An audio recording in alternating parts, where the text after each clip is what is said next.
신약 성경 44면에 있습니다. 신약 성경 44면 마태복음 25장 31절에서 46절 말씀을 교독합니다. 신약 성경 44면에 있습니다. 마태복음 25장 31절 말씀부터 46절까지 교독합니다. 제가 먼저 31절을 25장 31절 말씀을 읽습니다. 인자가 자기 영광으로 모든 천사와 함께 올 때에 자기 영광의 보좌에 앉으리니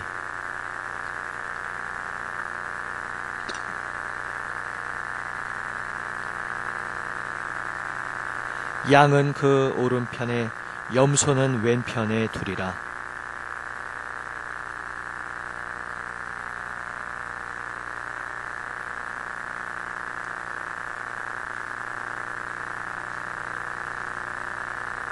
내가 주릴 때에 너희가 먹을 것을 주었고 목마를 때에 마시게 하였고 나그네 되었을 때에 영접하였고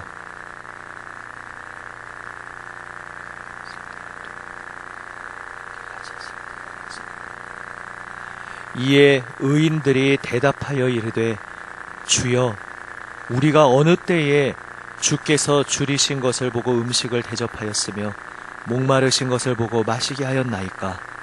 어느 때에 나그네 되신 것을 보고 영접하였으며 헐벗으신 것을 보고 옷 입혔나이까? 어느 때에 병드신 것이나 옥에 갇히신 것을 보고 가서 배웠나이까? 하리니 그분이 대답하여 이르시되 내가 진실로 너희에게 이르노니 너희가 여기 내 형제 중에 지극히 작은 자 하나에게 한 것이 곧 내게 한 것이니라 하시고 또 왼편에 있는 자들에게 이르시되 저주를 받은 자들아 나를 떠나 마귀와 그 사자들을 위하여 예비된 영원한 불에 들어가라. 내가 줄일 때에 너희가 먹을 것을 주지 아니하고 목마를 때에 마시게 하지 아니하고 나그네 되었을 때에 영접하지 아니하였고 헐벗었을 때에 옷 입히지 아니하였고 병들었을 때와 옥에 갇혔을 때에 돌보지 아니하였느니라 하시니 또 우리가 어느 때에 주께서 줄이신 것이나 목마르신 것이나 나그네 되신 것이나 헐벗으신 것이나 병드신 것이나 옥에 갇히신 것을 보고 공양하지 아니하더나이까. 이에 임금이 대답하여 이르시되 내가 진실로 너희에게 이르노니 이 지극히 작은 자 하나에게 하지 아니한 것이 곧 내게 하지 아니한 것이니라 하시리니 그들은 영벌에 의인들은 영생에 들어가리라 하시니라. 아멘.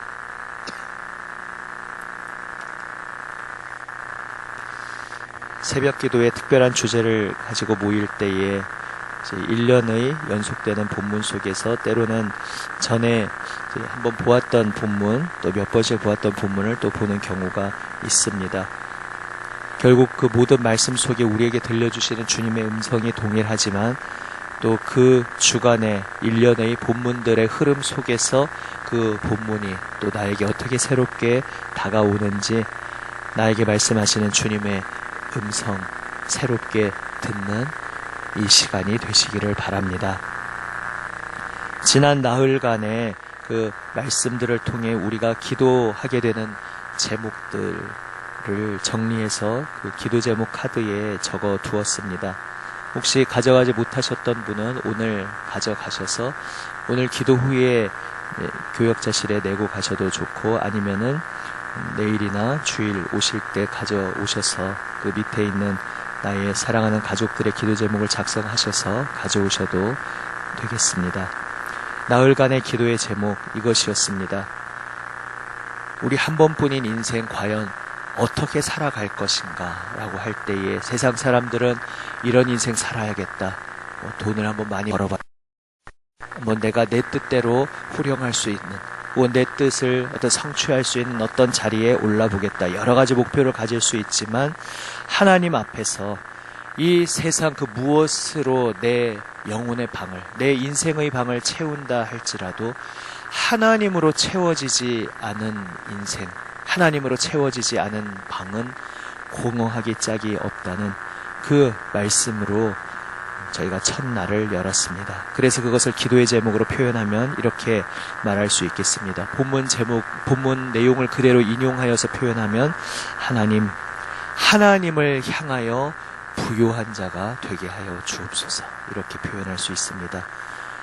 우리가 심령이 가난한 자와 어떻게 보면은 또 반대되는 것 같아서 헷갈리실 수도 있어서 언제는 가난하라 그러는데 또 갑자기 또 부유하라 그러냐. 사실은 어제 말씀 속에 그 두 가지가 충돌하지 않고 같은 이야기라는 것을 어제 말씀 속에 담아서 지나가듯이 말씀드리기는 했습니다. 아무튼 그래서 그것을 또 다르게 조금 표현하면 기도 제목 카드에 적혀 있듯이 하나님과의 관계가 날마다 풍성해지는 삶을 살게 하소서, 이렇게 표현할 수 있겠습니다. 우리의 삶을 풍요롭게 하고 우리의 삶을 충만하게 가득 채우는 것은 오직 하나님과 동행하는, 하나님과의 깊어지는 관계, 바로 그것입니다. 나를 향하신 하나님의 사랑 안에 잠겨서 주님과의 사랑의 추억이 한 겹 한 겹 쌓여가는 복된 인생이 되시기를 주님의 이름으로 축원합니다. 아멘.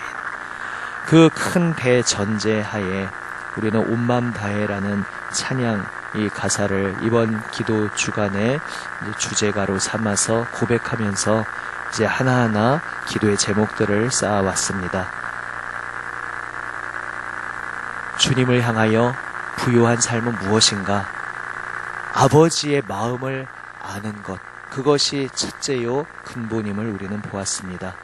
나를 추적해 오시는 아버지, 나를 끝까지 포기하지 않으시는 하나님, 아무 공로도 자격도 없어 부끄럽게 고개 숙일 수밖에 없는, 영원한 멸망에 들어갈 수밖에 없는 우리를 포기하지 않으시고 그 은혜로, 그 사랑으로 끝까지 추적해 오시는 그 아버지의 마음을 아는 것, 그리하여 그 아버지의 마음에 사로잡히는 것, 그 아버지 앞에 마침내 내 문을 닫아 걸고 도망갔던 그 모든 시절 이제 마치고 끝내고 항복 선언을 하고 하나님 앞에 두 손 들고 주님 앞에 마음을 여는 것, 그것이 바로 하나님을 향해 부요한 삶의 가장 기초임을 우리는 보았습니다. 또한 그 하나님의 은혜를 알게 된 우리의 삶에, 그렇다면 응답은, 구체적인 우리의 삶의 모습은 어떤 것이겠습니까? 치열하게 하나님 말씀 앞에 엎드리는 삶임을 나누었습니다. 오늘날 특별히 이 시대에 하나님 믿는다고 하면서 정작 하나님의 말씀, 나를 향하신 하나님의 말씀에 대해서는 궁금해하지 않는, 나를 향하신 하나님의 뜻에 대해서는 궁금해하지 않는 이 세태 속에서 치열하게 말씀으로 나아가고 말씀 앞에 엎드리는 그런 삶을 살게 하옵소서, 이것이 우리의 기도 제목임을 나누었습니다. 그리고 또한 그것은 하나님 나라 군병으로서 생명 다해 나의 삶을 다 던져 주님을 따르는 삶임을 나누었습니다. 사실 우리가 예배의 자리로 하나님의 이름을 부르면서 다양한 모습으로 모일 수 있지만 결국 내 삶에 내가 원하는 것을 채우기 위해서 종교의 삶을 살아가는 그러한 인생이 있을 수 있고, 그러나 그것은 결국 우상숭배의 삶이라고 말씀드렸습니다.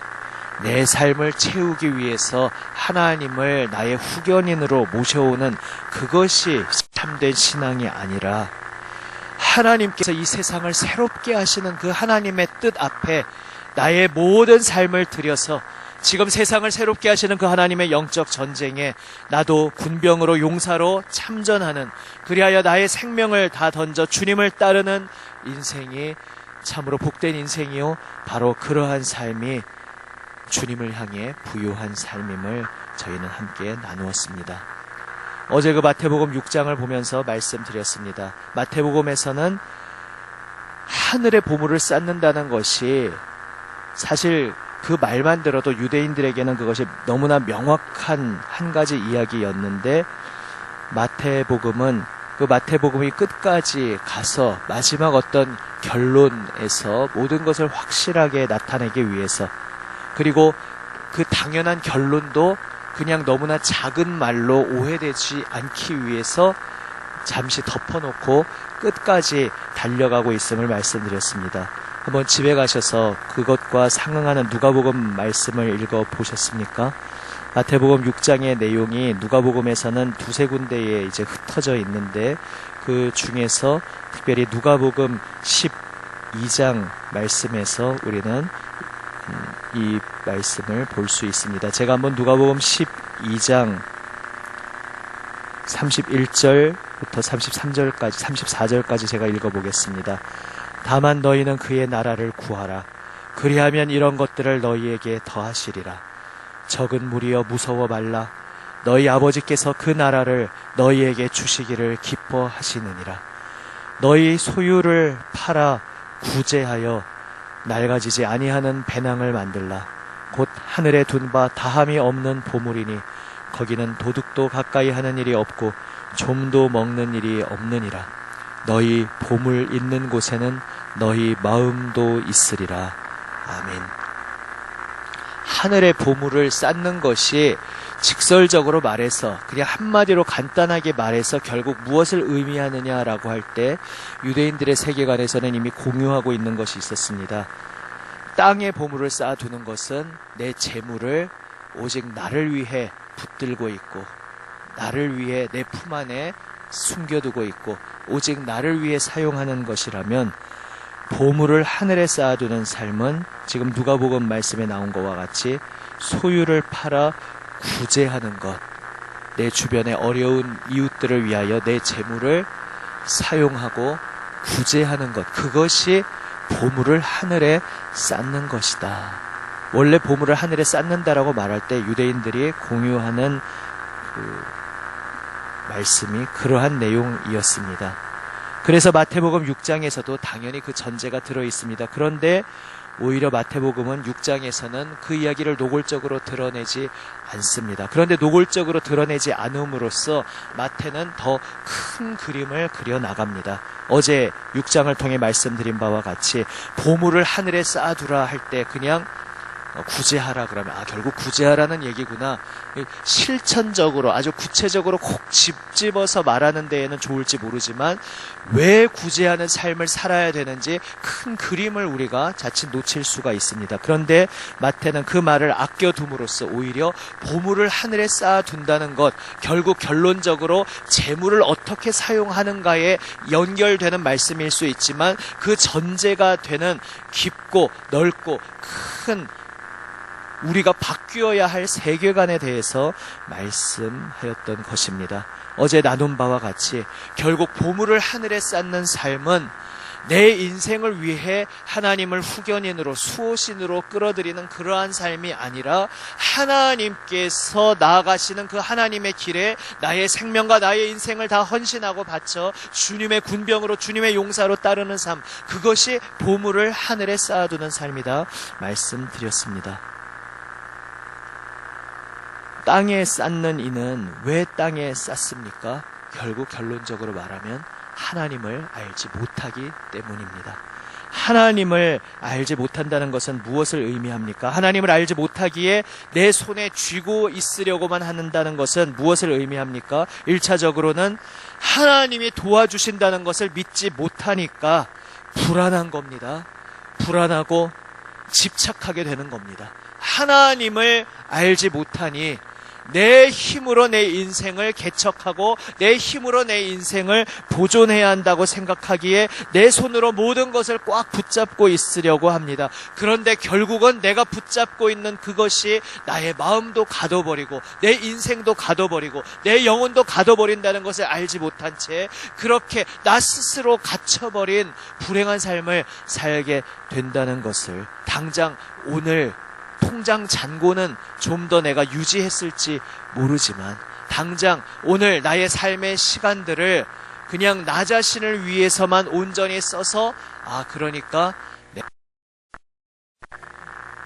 다른 데 낭비되지 않았다 그렇게 생각했을지 모르지만 도리어 정말로 낭비된 삶, 아무 의미도 보람도 없는 삶을 살게 되는 것이 땅에 쌓는 삶입니다.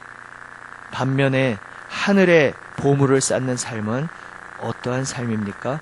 하나님을 알게 된 삶입니다. 하나님을 알게 되었다. 하나님이 나를 도우실 것을 믿으니 하나님을 신뢰함으로 평안을 누리게 됩니다. 평안을 누리게 되기에 이제 내 힘으로 꼭 붙잡고 있으려 하였던 모든 것들을 다 주님 앞에 내려놓을 수 있습니다. 손을 펴게 됩니다. 그래서 어려움 당하는 이웃들과 함께 물질을 나누는 삶도 거기에서부터 출발하게 되는 것입니다. 그런데 더 근원적으로 들어가면 그 밑에 더 기본적인 전제가 있습니다. 땅에 쌓는 이 하나님을 모르는 이는 하나님을 모르기 때문에 하나님 아닌 다른 것으로 나를 채우려 하는 인생이다. 이렇게 표현할 수 있습니다. 하나님을 모르니까 두려워서 불안해서 무언가를 쌓아두려고 한다. 거기에서 더 나아가서 하나님을 알면 하나님으로 내 인생을 채우려 할 터인데 하나님을 만나지 못했기에 하나님을 알지 못하기에 공허한 내 속을 무언가 채우긴 채워야 하겠는데 하나님으로 그것이 온전히 채워진다는 것을 알지 못하고 경험해보지도 못했기에 하나님 아닌 이 땅의 헛된 것들로 나를 채워나가려 합니다. 그렇게 하니 다른 사람과 나누는 삶을 살 수 없게 됩니다. 결국 마음의 주인, 내 마음과 삶의 주인의 자리에 하나님 아닌 다른 것을 올려놓게 됩니다. 그것을 성경은 우상이라고 말합니다. 꼭 돌로 나무로 무엇을 조각해놓고 절하는 것만이 우상이 아니라 내 마음의 주인, 내 삶의 주인의 그 왕좌에 하나님이 앉아 계시느냐 아니면 하나님 대신 다른 것을 내가 올려두었느냐 모셔두었느냐, 거기에 따라서 하나님 아닌 다른 것을 모셔두었을 때 그것을 우리는 우상이라고 말합니다. 여담이지만 설교로만 말씀을, 성경을 접하면 안 된다 말씀드리지 않았습니까? 설교로만 신앙을 접할 때 아주 전형적인 특징 중에 하나가, 저도 그렇고 목회자들이 이 우상에 대한 이야기 많이 하지 않습니까? 설교로만 성경을 배우면 다른 사람들 살아가는 인생을 보면서 야, 너 그 우상을 섬기는 거다. 남을 정죄하는 데에 설교를 적용합니다. 하지만 설교로 방향성을 듣고 정말로 그것이 그러한가 내가 마음에 새기면서 내가 말씀을 펼쳐들고 내가 말씀 앞으로 나아가면 남 판단하고 남 정죄할 시간이 없습니다. 내 우상이 무엇인지, 내가 지금 하나님을, 예수님을 믿고 있다고 하지만 혹시 내 삶의 구체적인 자리에서 여전히 내가 내려놓지 못하고 여전히 내가 붙잡고 있는 것이 없는지 나 자신을 돌아보게 됩니다. 하나님 말씀 앞에 겸손히 머리 숙이며 그 말씀의 빛 앞에 내가 남을 끌고 와서 엎드리게 하는 것이 아니라 내가 엎드리는 우리 모두가 되시기를 바랍니다. 아멘. 하나님을 알게 된 인생은 하나님만 추구하게 됩니다. 하나님께서 주인 되심을 바라보게 됩니다. 그리하여서 그때에 어떤 일이 일어납니까? 모든 내 인생의 모든 요소가 제자리를 찾게 됩니다. 주인의 자리에 주인이 아닌 엉뚱한 것이 앉으면 내 모든 삶의 요소가 뒤죽박죽 있어야 할 자리를 잃어버리고 다 엉키고 뒤죽박죽 혼란스럽게 됩니다. 그러나 내 인생의, 내 마음의 그 주인의 보좌 자리에 하나님을 모시고 하나님을 내가 온전한 마음으로 섬기기 시작할 때에 내 모든 삶의 요소들, 내가 사랑하는 가족, 나의 일터, 내가 인생에서 하루하루 결단하고 결심하고 걸어가는 그 모든 순간들, 그 모든 것들이 제자리를 찾아 나가게 됩니다. 하나님을 아는 인생이 그래서 참으로 복된 인생입니다.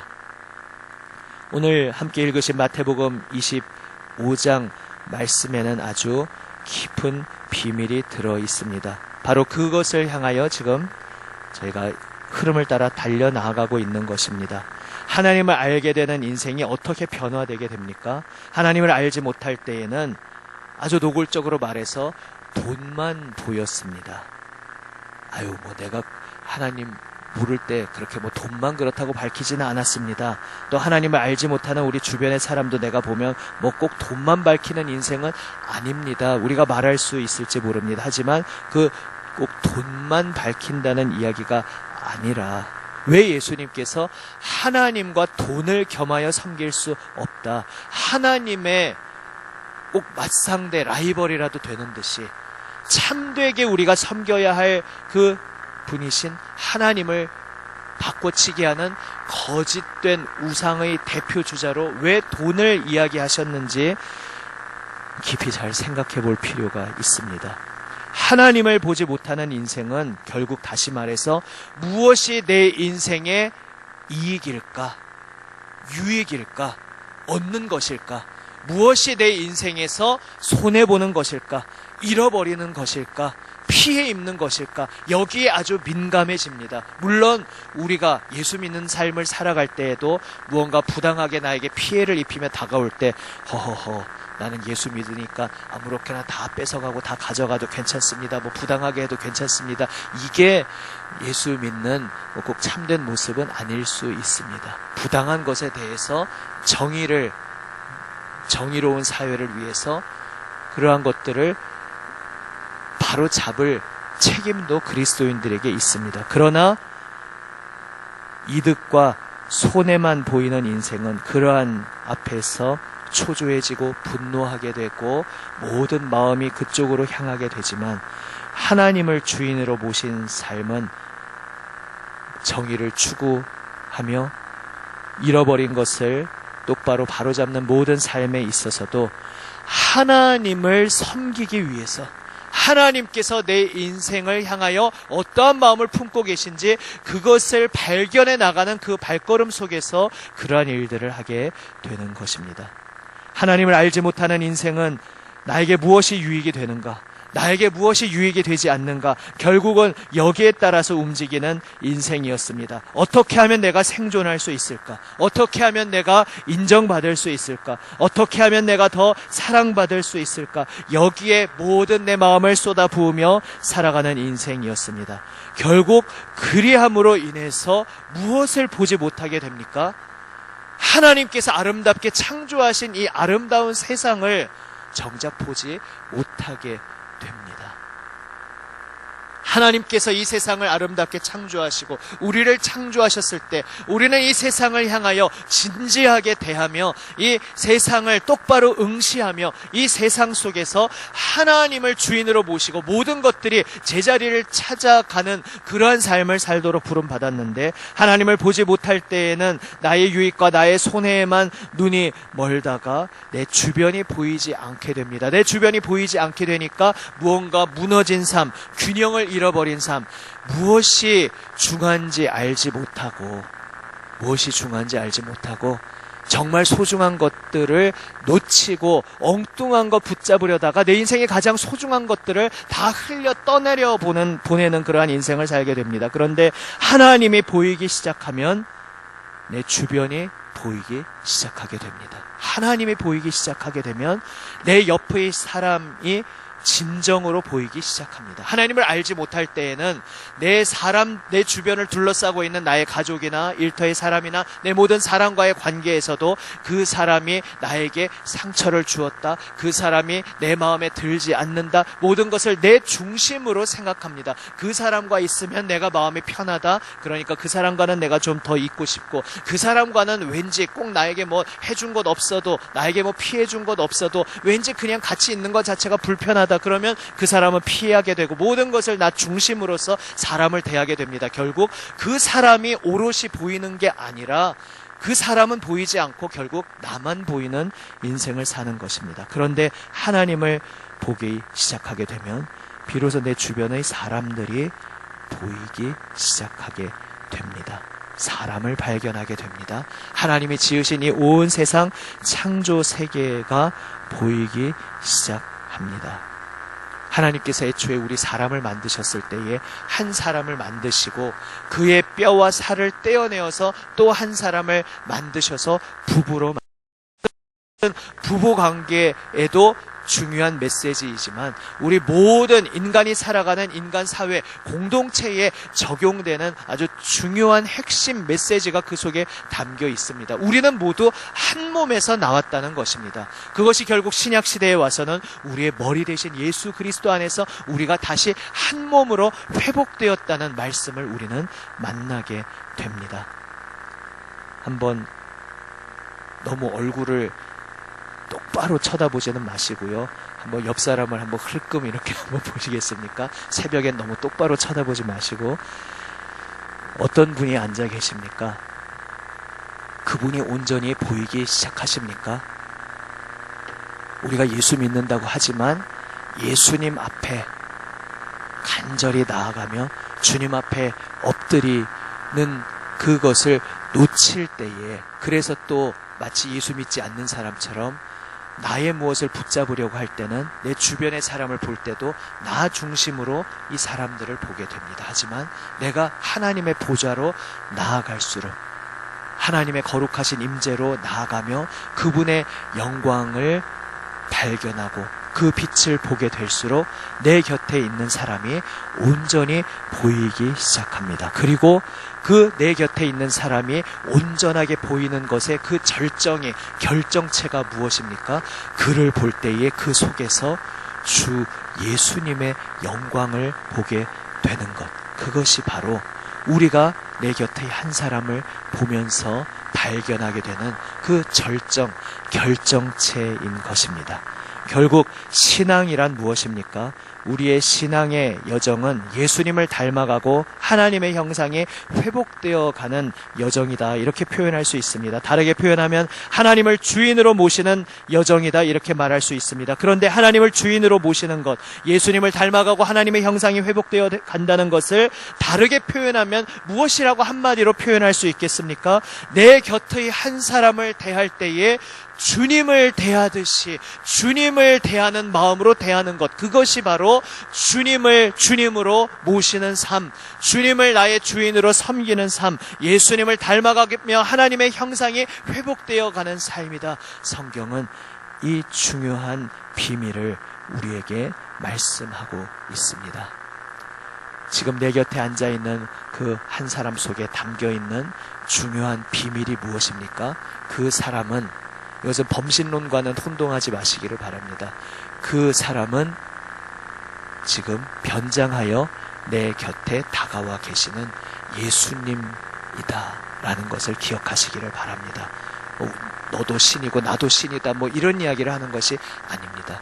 그 한 사람을 대하는 나의 마음에 대해서 말씀하고 계신 것입니다. 주님께서 우리를 애초에 지으실 때 한 몸으로부터 만드신 목적이 무엇입니까? 또 우리 죄와 죽음으로 서로 분열되고 깨어진 우리를 그 보혈 흘리심으로, 그 생명을 내어주심으로 깨어진 우리를 다시 한 몸으로 불러 모아주신 우리 주 예수님의 그 십자가 은혜에 우리를 향하신 뜻이 무엇입니까? 우리가 모두 하나 되는 것입니다. 한 마음 되는 것입니다. 내 곁에 한 사람을 바라볼 때에 그가 나이고 내가 그임을 발견하면서, 다르게 표현하면 예수 그리스도 우리의 주님 되신 그분 중심으로 우리가 다 함께 연결되어 있음을 발견하게 되는, 그것이 우리 신앙의 모든 열매의 절정이라는 것을 기억하시기를 바랍니다. 물론 쉽지 않습니다. 목사도 마찬가지입니다. 우리가 모든 신앙의 여정을 걸어갈 때 이것을 알고 있음에도 불구하고 나의 삶의 현장에서 정말로 체험하고 누리고 실천한다는 것은 쉽지 않습니다.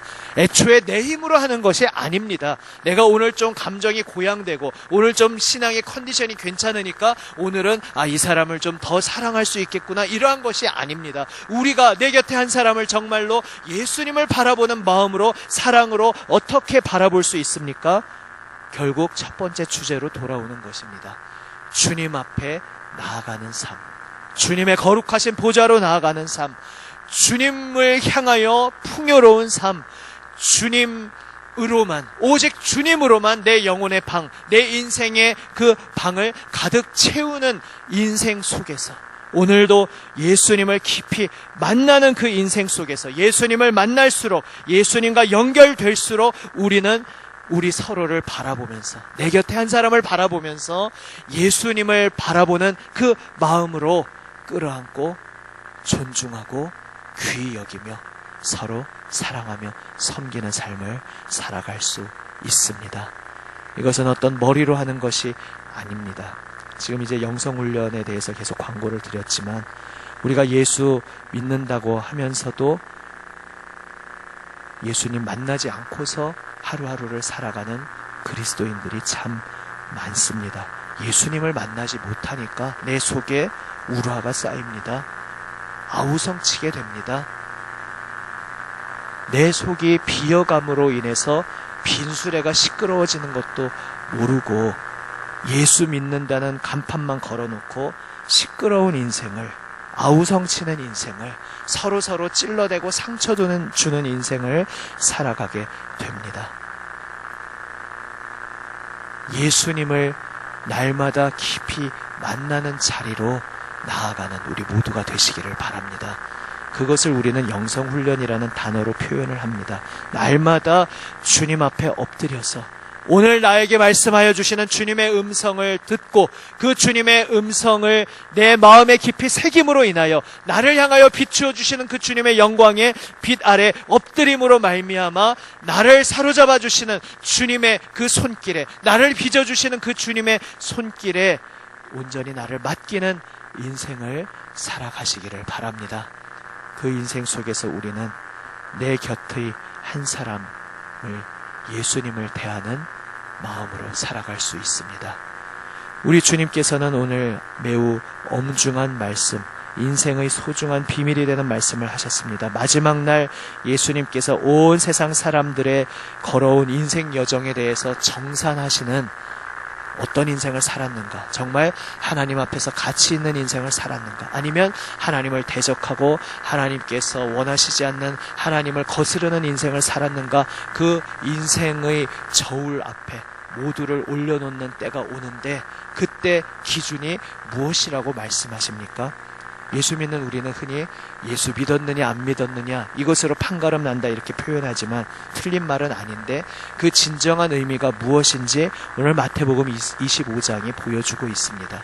내 곁에 지극히 작은 자, 정말로 작다는 것이 아니라 전에 말씀드렸죠. 이 세상에서는 사람들의 가치를, 경중을 따지면서 이 세상에서는 가치 없다, 별 볼 일 없다, 아주 작은 자다, 세상에서 그렇게 평가를 내렸던 그 지극히 작은 자 한 사람에게 내가 어떻게 대하였느냐, 거기에 나의 신앙의 정체가 드러나고 그 여정을 내가 어떻게 살았느냐에 따라서 내 인생, 영원한 미래가 결정된다고 우리 주님께서 말씀하고 계십니다. 행위로 구원받는다는 말이 아니라 내가 오늘 예수님 앞에 치열하게 겸손하게 더 나아갈수록 우리 서로의 사람을 향한 관계의 열매가 나타날 수밖에 없고 나타나야 한다는 것을 주님께서 말씀하고 계신 것입니다. 주님의 놀라우신, 끝까지 추적해 오시는 은혜를 입으신 여러분, 거저 주시는 은혜와 사랑으로 나에게 다가와 주시며 내가 너를 발견하기까지 내가 결코 안식할 수 없다 말씀하시며 지금 이 온 세상에 깨어진 안식을 다시 회복시키시고 하나님의 영원한 사랑의 품으로 우리를 불러 모으시기 위해 오늘도 나에게 음성을 건네고 계시고 이미 나에게 말씀하고 계시고 이미 나에게 말씀하시며 나의 거룩한 이 모든 것을 회복하는 이 거룩한 여정에 동참하자, 너의 모든 삶을 던져서 나와 함께 거룩한 영적 전쟁의 이 길에 함께 걸어가자 말씀하고 계시는 주님의 음성에 오늘 온전히 내 온 마음을 다해 생명을 다해 응답하는 여러분이 되시기를 바랍니다. 그렇게 주님 앞에 깊이 나아감으로 인하여 오늘 내가 만나는 한 사람 한 사람과의 관계 속에서, 그의 그 존재 속에서 살아계신 예수님을 만나고 발견하는 저와 여러분 우리 모두가 되시기를 우리 주님의 이름으로 축원합니다. 아멘. 기도하시겠습니다.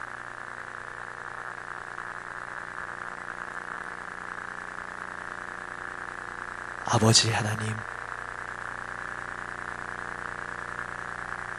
하나님을 알지 못할 때에 하나님을 향하여 문을 닫아버렸던 인생, 우리 서로를 하여 다쳐버리고 나는 내가 중심이 되어 사랑받고 싶고 인정받고 싶고 존중받고 싶은데 그것이 채워지지 않아서 아우성치며 그렇게 부르짖고 절규하며 이 세상에서 많은 것들을 끌어모아 내 영혼의 방을 채우려 하는 그러한 어리석은 삶을 살았음을 주님 고백합니다. 아버지 하나님, 이제 저희에게 찾아와 주시고 끝까지 저희의 한 조각까지 추적해 오시는 주님을 저희가 알게 되었기에 아버지 하나님, 이제 주님을 향하여 두 손 들고 주님 앞에 내려놓지 못하고 내가 끝까지 내 손에 꼭 붙들고 쥐고 있던 모든 것까지 주님 앞에 다 내려놓게 하여 주시옵소서. 이미 문을 활짝 열고 기다리고 계시는 아버지를 바라보며 이미 문을 활짝 열고 찾아낼 때까지 끝까지 찾아와 주시는 우리 주님을 바라보며 이제 내가 닫아 걸었던 문을 활짝 열게 하여 주시옵소서. 주님을 향하여 오늘도 마음의 문을 열게 하여 주시옵소서. 그리하여 아버지 하나님, 우리 서로를 향하여 아버지 하나님, 우리의 문이 활짝 열리며 아버지 하나님, 내 곁의 사람을 나의 중심으로 보는 것이 아니라 진정 그를 그로서 진지하게 대하고 똑바로 만나고 바라볼 수 있게 하여 주시옵소서. 주님, 서로를 주님을 대하듯이 사랑하고 존중하는 그 삶 속에서 나의 마음을 붙들어 주시는 주님의 놀라운 손길을 경험하는 우리 모두가 되게 하여 주시옵소서. 우리 구주 예수 그리스도의 이름으로 기도드립니다. 아멘.